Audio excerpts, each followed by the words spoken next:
Shalom, shalom, peuple de Dieu. Vous avez avec vous votre frère Josué. Je suis ici pour vous exhorter à travers l'émission Qu'est-ce que Dieu me dit ce matin? Nous sommes dans le livre de Matthieu. Nous allons méditer Matthieu 1 et 2. Mais à force que Matthieu, c'est le commencement de toute une ère, on va encore se référer aussi avec la Genèse pour dire que pour parler de la naissance de Jésus, il faut se référer aux principes spirituels. Quels sont ces principes spirituels? Dans le monde spirituel, ce qu'on nomme est inférieur à celui qui l'a nommé. Cela veut dire, lorsque Dieu a tout créé, il a présenté tout à Adam pour que Adam puisse donner de nom. Dieu n'a pas nommé quoi que ce soit au commencement, mais il a voulu que l'homme puisse le nommer.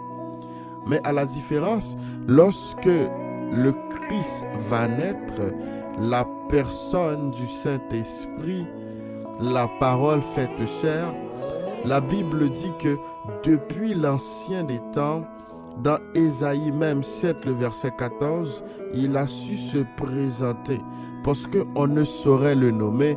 C'est lui qui est venu avec son nom. Et la Bible me dit que l'ange est apparu à Marie pour lui dire, l'ange Gabriel, pour lui dire que tu seras enceinte. Tu seras enceinte, tu vas enfanter un fils et on lui donnera le nom d'Emmanuel, ce qui signifie Dieu est avec nous. Cela signifie que tu ne vas pas le donner le nom. Non, depuis là où il était, il s'appelle Emmanuel. Cela qui signifie Dieu est avec nous. Il faut noter que l'homme Christ, il a vraiment une lignée. Voilà pourquoi on a commencé avec ce qu'on appelle la généalogie. Mais il faut noter aussi que à cette époque, pour le présenter comme étant le Fils de l'homme, le roi qui est venu pour libérer toute cette nation-là, il y avait déjà un roi qui régnait. Il y a des principes qui disent deux rois ne règnent pas sur le même trône.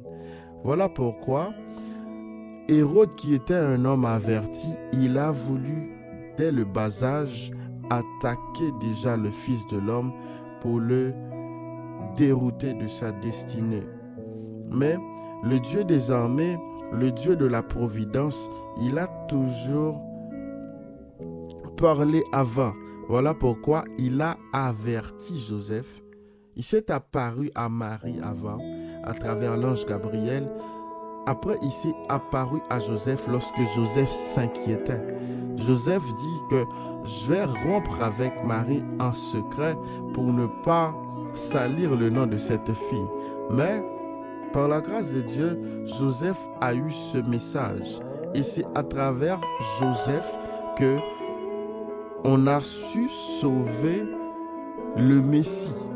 Le sauver de quoi? Il était au bas âge, c'est les parents qui ont eu à prendre des décisions. C'est juste pour dire quoi? Nous, en tant que famille, nous avons plusieurs responsabilités. Il y a des messages qui viennent directement vers la femme, mais il y a des messages qui sauront sauver toute la famille que Dieu ne saurait donner qu'à l'homme.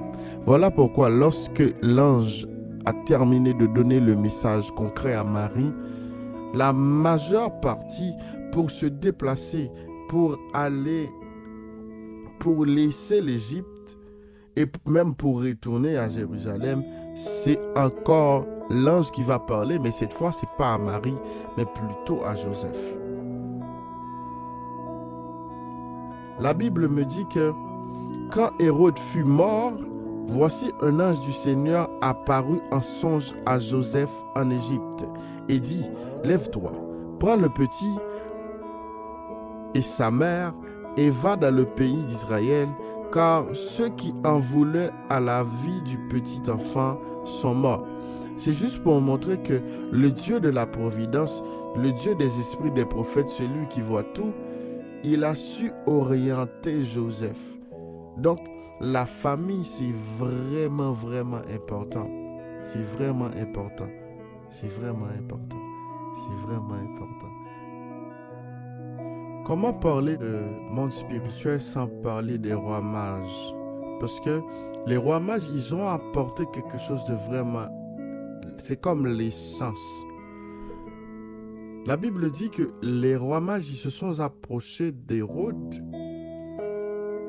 Pourquoi? C'est pour avoir une direction. Parce qu'on sait que Hérode, c'est lui qui règne en ce temps, le roi Hérode. Mais les rois mages, ils ont dit quelque chose de particulier. Ils ont dit que on a vu son étoile qui brillait. Les rois mages, ce sont les gens qui savent regarder le temps. Ce sont les astrologues. Ils regardent le temps, les signes et disent, ils prédisent l'avenir. Donc, ils ont remarqué qu'il y a quelqu'un qui est différent des autres qui est né dans ce temps-là. Donc, ils ont voulu apporter des trucs vraiment spéciaux. Donc, je parlais à ce quelqu'un-là, à un ami. Une fois, je lui ai dit, celui qui adore, il vient de loin. Pourquoi? Parce que, remarquez, Jésus,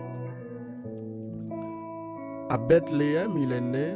Il y a des rois mages qui ont parcouru toute une distance pour aller se prosterner devant lui. Pourtant, ceux qui étaient déjà de Bethléem, ils ont uniquement eu l'envie vraiment de regarder le petit qui est né.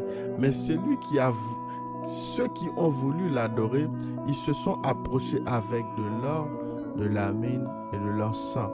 Et vous savez que toutes ces structures à l'époque représentaient vraiment la royauté. Ils représentaient quoi? Ils représentaient celui qu'on veut adorer, celui qui est digne de louange. Parce qu'on n'offrait pas à ces temps ces gens de cadeaux, ces gens de dons à une personne simple.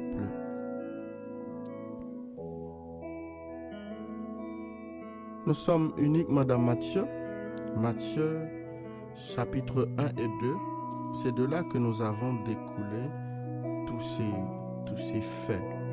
J'aimerais encourager quelqu'un aujourd'hui, ceux qui sont au son de ma voix, pour leur dire que c'est un cadeau du ciel. Christ fait chair. C'est un cadeau du ciel que nul n'était digne d'ouvrir le livre et d'en rompre le sceau. Mais l'Éternel, dans son amour, nous a communiqué ce don-là, qui est Christ. Donc, à tous ceux qui l'ont reçu, ils ont donné le pouvoir de devenir enfants de Dieu. J'encourage ce quelqu'un-là à rester dans ce chemin et vous encourager encore plus pour vous dire que Dieu vous aime infiniment. Dieu vous aime.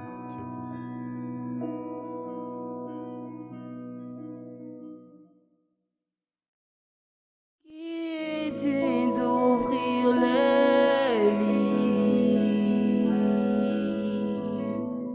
il est capable de remplir ce. Si